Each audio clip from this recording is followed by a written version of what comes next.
Those years of feeding on human remains without having to hunt could have broken something in his brain and disconnected the instinct to kill from the need to eat. But there's a problem with this theory. Unlike mammals, crocodiles never really stop growing, but the pace slows down drastically with age. In the first 10 years, a Nile crocodile goes from 1 foot to about 8 feet. Between 10 and 20, they add maybe 50% more, reaching 11 or 12 feet. Between 20 and 30, growth slows to 15 or 20%. After that, we're talking inches per decade. At that age, late 20s or early 30s, a Nile crocodile is already fully mature. The explosive growth phases are over. Under normal circumstances, a crocodile's growth curve flattens around this time.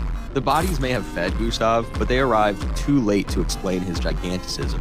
Thousands of crocodiles lived in the Ruzizi during those years. All had access to the same bodies, and yet none of them became like Gustav.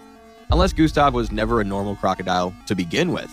The growth rates I mentioned earlier are averages. They describe what happens to most crocodiles, most of the time, but averages hide the extreme cases. In any population, a few individuals grow much faster or much larger than the rest. We don't always know why. Sometimes it's genetics or something in their early environment.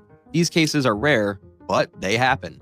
When you have millions of Nile crocodiles living across Africa, rare stops being theoretical. Somewhere, at some point, an unusually large and fast-growing individual will be born. It's a statistical certainty. Most of these outliers live and die in rivers where nothing special happens. They grow big, they dominate their territory, and nobody outside the local fishermen ever hears about them.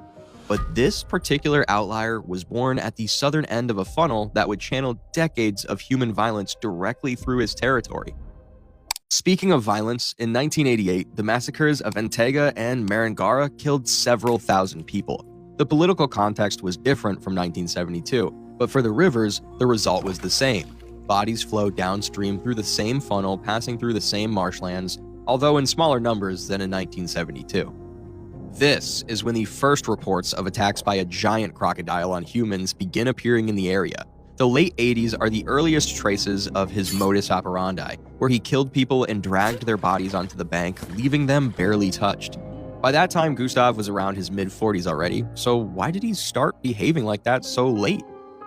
Through what we know today about crocodiles, there are several theories possible.